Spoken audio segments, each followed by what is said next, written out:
দুধের শর্তে এমনি লম্বা গোছের ধান বিশাল, ওই জন্য ওটাই আর ইউরিয়া দেবে না, মানে ওটা দেওয়া লাগবে না আর কি। ওই যে অন্যান্য পটাশ আর ফসফেট এইগুলো দিচ্ছে। আজকে জমিতে ফাইনালি সার ছড়ানো হবে। এতদিন সেই বিশাল বৃষ্টির পর গতকাল আর আজ রোদ দিচ্ছে। এ কি সব আলাদা আলাদা করে ভাগ করেছে জমির জন্য? সব দুই ধানের জন্য দুই রকম। রোদ যখন উঠছে বন্ধুরা, সে রোদের আর কোনো মানে কি বলবো, এত কড়া রোদ। সার মেলানো কমপ্লিট হয়ে গেছে, এবার বস্তায় ভরে নিয়ে শুধু মাঠে বয়ে নিয়ে রাখার পালা। এটা হচ্ছে বস্তায় ভরা হয়ে গেছে, এবার এই পাশের এইগুলো মিলাতে হবে, মিলিয়ে তারপরে মাঠে নিয়ে যাওয়ার পালা বয়ে। তাড়াতাড়ি করে দিয়ে আসি সারটা, অনেকদিন বাদে রোদ উঠেছে, এই সুযোগে না দিলে আর হবে না। এই বস্তাতেই করে দেওয়া হবে। ব্যাগ বানাও আগে, একবার চাষ হয় সেবারের ব্যাগটা কোথায় হারায় যায়। সার দেওয়া কিন্তু বেশ কিছুক্ষণ হলো শুরু করেছে। এই যে দেখতে পাচ্ছেন, এই 1 বিঘার প্রায় হাফ মতো হতে গেছে। তা দিক আর আমিও এসছি একটা জলের বোতল নিয়ে। এই হচ্ছে দুধের স্বর। এ পর্যন্ত যা হয়েছে কিন্তু বিনা সারে হয়েছে, এখনো পর্যন্ত কোনো সার ঠার দেওয়া হয়নি, আজকেই দেওয়া হচ্ছে সবে।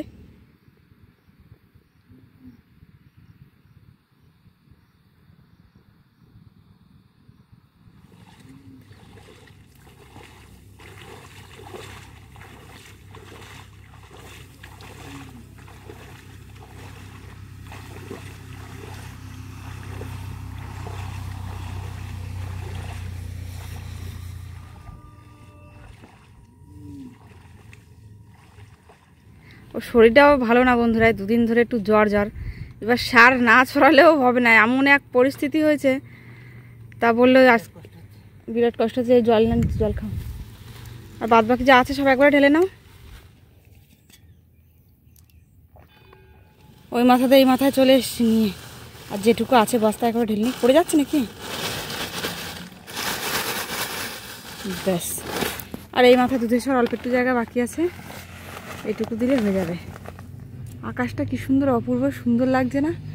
নীল কালারের মধ্যে কি সুন্দর সাদা সাদা মেঘ ভেসে বেড়াচ্ছে, মনে হচ্ছে ছবি আঁকা রয়েছে, সেরকম মনে হচ্ছে। একদম দারুণ লাগছে দেখতে।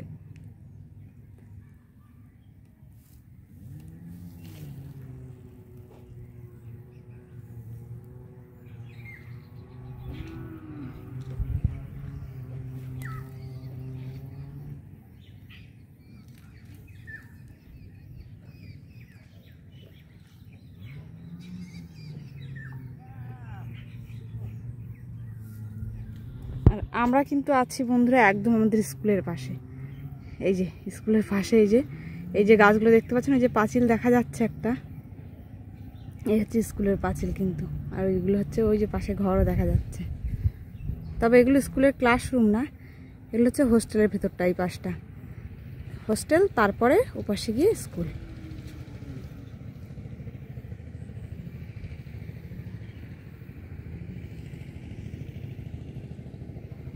ওই মাথায় ছিলাম, ওই মাথাতে, এখন এই মাথায় চলে এসেছি।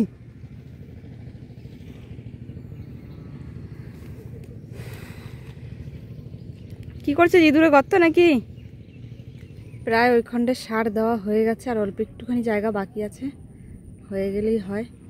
তারপরে বাড়ি গিয়ে একটু রেস্ট নিয়ে আবার আর 1 বস্তা যেটা আছে ওইটা নিয়ে আসবে। এই হাফ কিন্তু হয়ে গেল জমির। 3 বিঘা 1.5 বিঘা মতন দুধের সার দেওয়া হয়েছিল, আর 1.5 বিঘা মতন মোটা ধান দেওয়া হয়েছিল। এই আজকে সার দেওয়া হলো মানে কালকে কিন্তু বন্ধুরা খোয়ালি শুরু করতে হবে, নাহলে সার পেয়ে কিন্তু এইসব ঘাস আরও মানে 3 গুণ তাড়াতাড়ি বাড়বে।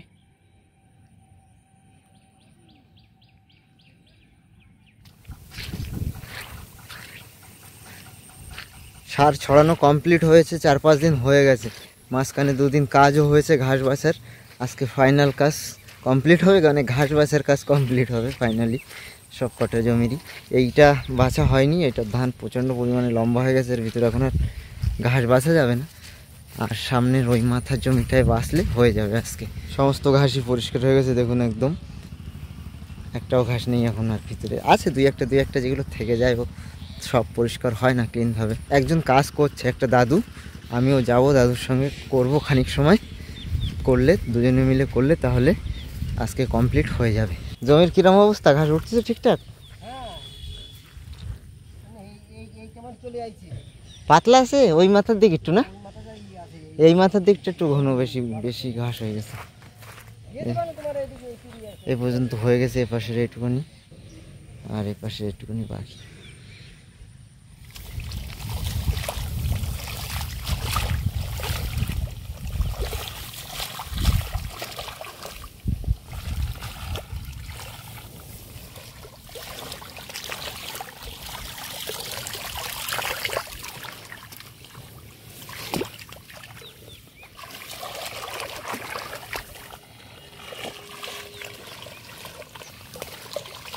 কি পরিমাণে ঘাস হয়েছে এক একটা ধান গাছের ভিতর, শুশনি শাক আগাছা।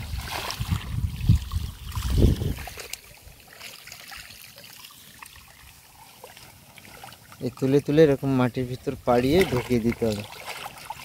তার থেকেও আবার অনেক সময় বেরিয়ে যায় দু একটা পাতা বাইরে থাকলে।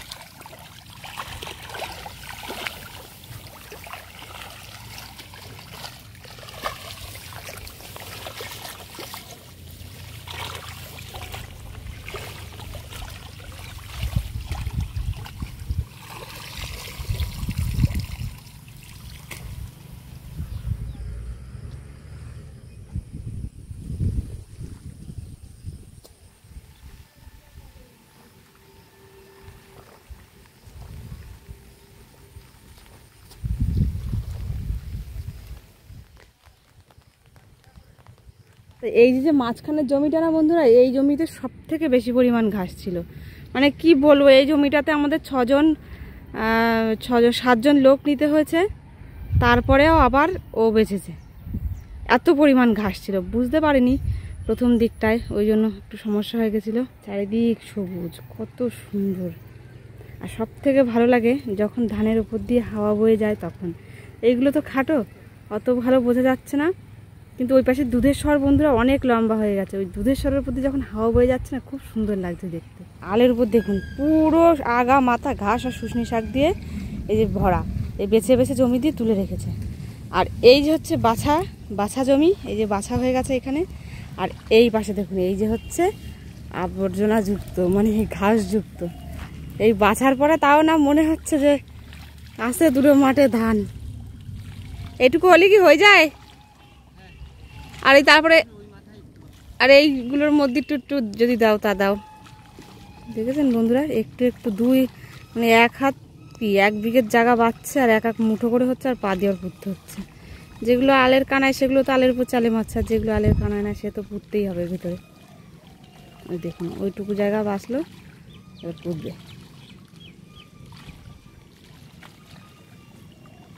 দেখুন কতটা উঠেছে।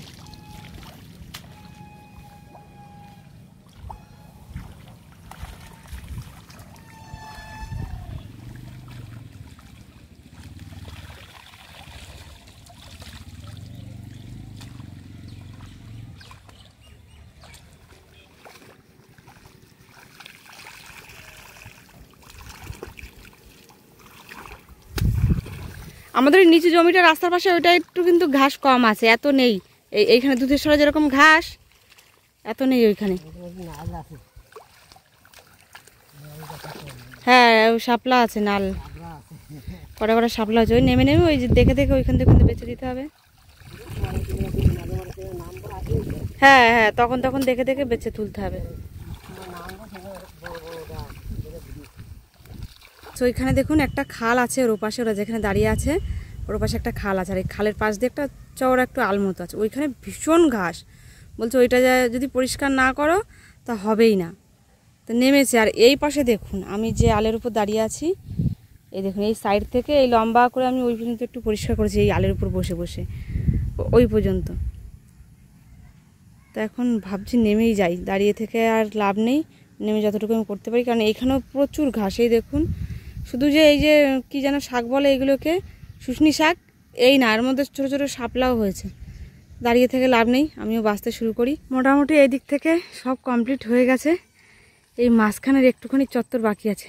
আমি সবই উঠলাম বন্ধুরা, আর কথাও বলতে পারছি না, এত মানে দম ঘন হয়ে গেছে সেরকম। কি ও শ্যাওলা, আমি তো বাসে উঠলাম এক্ষুনি।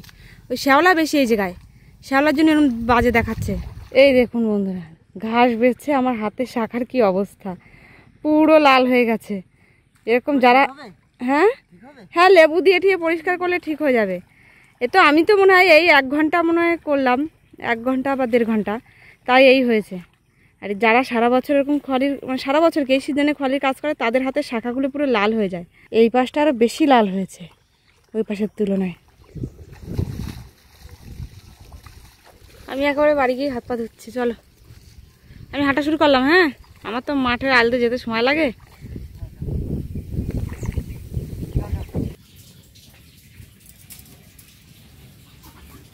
বিকালবেলা একটু তো খিদে তো পেয়ে গেছে, এখন মনে হচ্ছে একটু কিছু খাই। তা আজকে একটা এমন জিনিস বানাবো যেটা কিন্তু খুব তাড়াতাড়ি বানানো হয়ে যাবে, খেলে পেটও ভরবে আর খেতেও খুব ভালো। আর কোনো যে হয় না আনহেলদি সেরকম কিন্তু না। কি বলবো বন্ধুরা, যারা মানে মাঠে কিষেন আসে তাদের তো নয় 12টা বা 2টো পর্যন্ত ডিউটি, আর মানুষের মানে বাড়ির মানুষের তো কোনো টাইম হয় না। যতক্ষণ পারো তোমার নিজের জমি যতক্ষণ পারো কাজ করো। তাই ওই এসেছে একটু আগে, এসে বলছে আমার একটু বিকালবেলা কিছু খাবার দাবার বানিয়ে দাও, এই জন্য বানাতে বসে পড়েছি। এখন একদম অল্প সময়ের মধ্যে বানানো হয়ে যাবে। উনুন ধরিয়ে নিয়েছি আমি, বর্ষাকালে উনুন ধরাতে বিশাল কষ্ট হয়, তাই ধরিয়ে নিলাম, বসিয়ে দিয়েছি। এবার আজকে যেটা বানাবো সেটা হচ্ছে সুজি দিয়ে যে ঝাল সুজি হয় না, তার একটা নাম আছে সুজির উপমাও বলে অনেকে, বা সুজির উপমা, যেটা যা বলে পারে। আমরা আমাদের দিকে ঝাল সুজিই বলি। আমাদের এই গ্রামের দিকে সুজি বলতে মানুষ কিন্তু বেশিরভাগ জানে যে সুজি দিয়ে দুধ দিয়ে পায়েস, মিষ্টি যে পায়েস হয় সেইটা। সুজির যে ঝাল সুজিও হয় সেটা কিন্তু অনেকেই জানে না। আর অনেকের কথা কি বলবো, আমাদের বাড়ির লোকজনরাই জানতো না। আমি একদিন বানিয়ে দিয়েছিলাম, খেতে খুব ভালো লেগেছে, সেইখান দিয়ে মাঝে মাঝেই বানানো হয়। আজকে ভাবলাম সেটাই আপনাদেরকে একটু দেখাই, বিকালের বেশ একটা সুন্দর জল খাবার হবে। একটা ছোট্ট কারি পাতা গাছ রয়েছে বন্ধুরা, তাই এই ঝাল সুজি খেতে খেতে আর কারি পাতার আর হচ্ছে না। আর একটা ছিল, সে অতি বর্ষায় একদম মরে গেছে পুরো। বেশি তুলে না, 3টে তুলেছি। একটু কারি পাতা দিলে সেন্টটা যা লাগে না, দারুণ লাগে খেতে। রান্নায় কিন্তু সর্ষের তেল সাদা তেল দুটোই ব্যবহার করা যাবে, যার যেটা ভালো লাগে সে সেটা ব্যবহার করবেন। আমরা একটু সর্ষের তেলটা বেশি পছন্দ করি, তাই সর্ষের তেল দিচ্ছি। একেবারে পরিমাণ মতো দিয়ে দেবো। সুজিটা রান্নার জন্য আমার যা যা লাগবে সব গুছিয়ে নিয়েছি। এই যে হাতে রয়েছে দেখুন, পেঁয়াজ কুচি কুচি করে নিয়েছি, কাঁচা লঙ্কা, আলু, আর এখানে নিয়েছি শুকনো লঙ্কা, কারি পাতা, আর লাগবে একটুখানি সর্ষে, সেটাই যে বাটিতে নিয়ে নিয়েছি, ছোট্ট একটা বাটিতে। এর মধ্যে কিন্তু অনেক সবজিও দেওয়া যায়, অনেকে দেয়, তবে আমার কাছে আলু দিয়ে বেশি ভালো লাগে। আর বাড়ির সবাই আলু দিয়ে করলে বেশি পছন্দ করে। গাজর ফুলকপি অনেকে দেয় দেখেছি, এখন তো গাজর ফুলকপির সময় না, তাই আমি দিতেও পারবো না, ওই জন্য দিচ্ছি না, যা এই আলু দিয়েই করছি। তেল গরম হয়ে গেছে, সর্ষে দিয়ে দেবো, দেওয়ার সাথে সাথে সব ছিটে ফুটে বেরিয়ে যাবে বাইরে।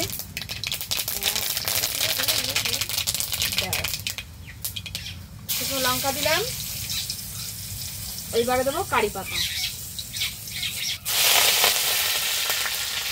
ব্যাস। এবার দেবো কুচি করা পেঁয়াজ,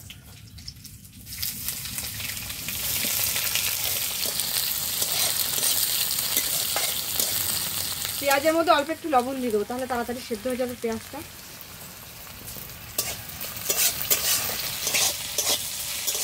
পেঁয়াজটা হালকা হালকা ভাজা হয়ে গেছে, এবার ওর মধ্যে আলুগুলো দিয়ে দেবো। আলুর মধ্যে এবার একটু নুন আর একটু হলুদ দিয়ে দেবো।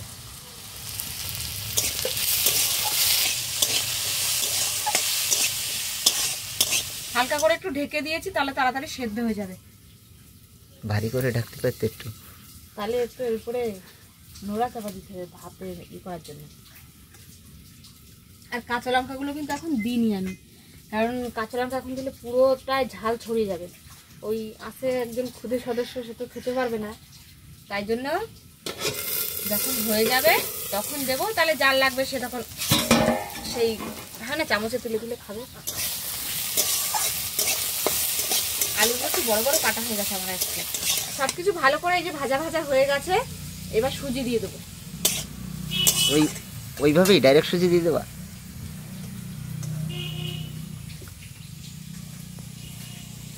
এই সুজিটা হয়তো অল্প পরিমাণে হবে, কিন্তু এই খাওয়ার পরে কিন্তু জল পিপাসা পায় আর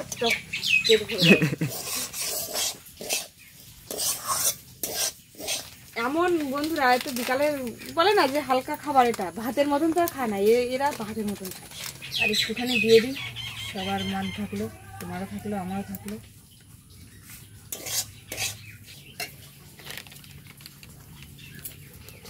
মিষ্টির ডেলা বলবে এখানে, দিয়ে দিই একটু বলে যাবে, একটুখানি দিয়ে দিচ্ছি মিষ্টি।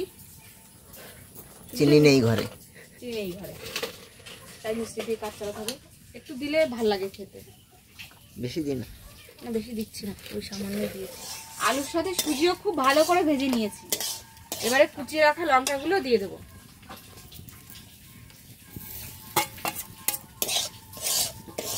এইবার যাবে এর মেন জিনিস, সেটা হচ্ছে জল। জল যদি ঠিকঠাক মতো দিতে না পারি কিন্তু পুরো দলা পাকিয়ে যাবে। এই যে হাতের উপর জল নিচ্ছি আর এরকম করে ফুটে ফুটিয়ে দেবো।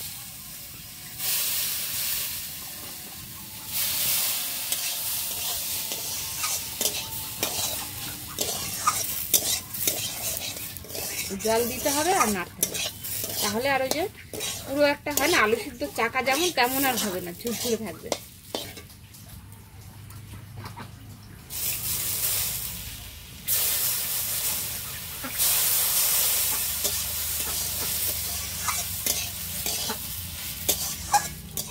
কতটা জল দেয়া লাগবে এরকম ভাবে?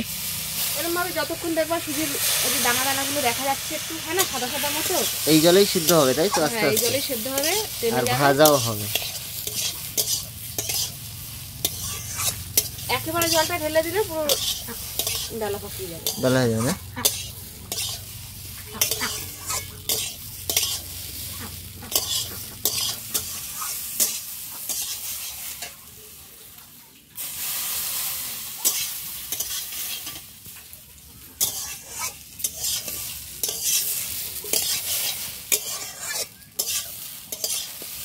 আমাদের সুজি রান্না কিন্তু একদম হয়ে গেছে, পুরোপুরি তৈরি খাওয়ার জন্য।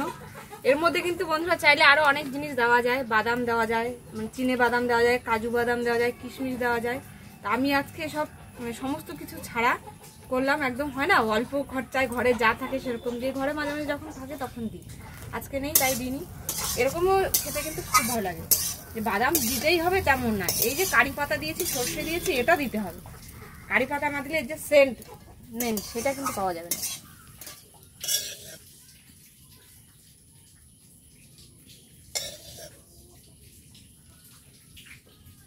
এই যে এগুলো ডালা পাকিয়েছে না, এগুলো কিন্তু আলুর গায়ে একটু একটু সুজি ধরে নিয়েছে, গোলগুলো আলু। বললাম না আজকে আলুর টুকরোগুলো একটু আমার বেশি বড় বড় বানানো হয়ে গেছে, ওই জন্য এইগুলো বেশি বড় বড় দেখাচ্ছে। দেখার কোনো অসুবিধা নেই তাতে। যেদিন প্রথমে খেয়েছিলাম তারপর থেকে এটা আমার প্রিয় জিনিসের মধ্যে একটা হয়ে গেছে। দারুণ লাগে খেতে। গরম তো খুব, ওই জন্য কোনো জিনিস খাক না খাক ভাতটা তো সেটা বেশি খেতে চায় না। তো সুজি বানালে আগে দেখুন বসে পড়েছে খেতে। ওর বাবা বলেছে আমার জন্য একটা চামচ দিত আমাকে, ওর নিজের একটা চামচ আগে নিয়ে এসে এখান দিয়ে খাচ্ছে। তোকে একটা বাটিতে দিই। 2 পিস আলু, না 2 পিস আলু আর একটা লঙ্কা, সঙ্গে একটা কারি পাতা। কারি পাতা উঠলে ভালো, কারি পাতা চেনে মিশে গেছে।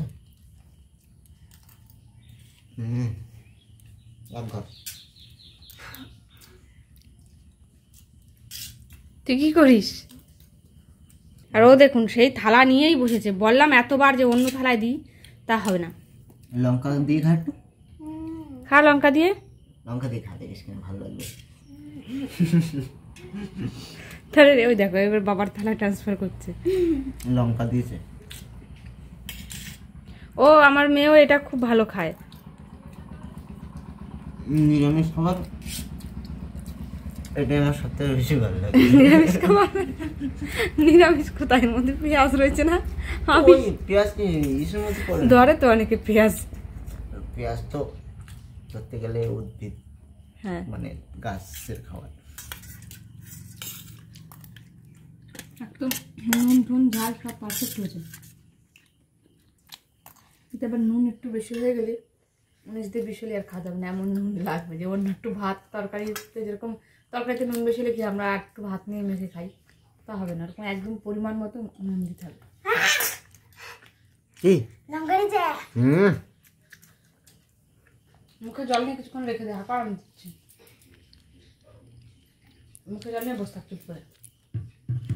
এই রান্নাটা যখন আমি প্রথমবার করেছিলাম বাড়িতে, তবে একটা পছন্দ হচ্ছিল না। তারপর যখন খেয়ে দেখলো না খুব ভালো লাগছে, তারপর থেকে ফ্যান হয়ে গেছে। তা আপনারা যারা যারা খান বা খেয়েছেন তারা তো জানবেন এর টেস্ট কেমন, যে কেমন লাগে খেতে। যারা যারা খাননি তারাও একবার খেয়ে দেখতে পারেন, খুব ভালো লাগে খেতে। যারা সকালবেলা ঠেলা বা অন্যান্য সময় যে কোনো টিফিন হিসেবে খেলে অনেকটা পেটও ভরে, খুব ভালো খেতে। আর আজকের মতো ভিডিওটা এখানে শেষ করছি। কেমন লাগলো আপনাদের অবশ্যই কমেন্ট করে জানাবেন, ভালো লাগলে লাইক করবেন, শেয়ার করবেন আর চ্যানেলটাকে সাবস্ক্রাইব করে দেবেন। দেখা হচ্ছে খুব তাড়াতাড়ি আবার নতুন একটা ভিডিওর সাথে। ততক্ষণের জন্য সবাইকে টাটা, সবাই ভালো থাকবেন, সুস্থ থাকবেন।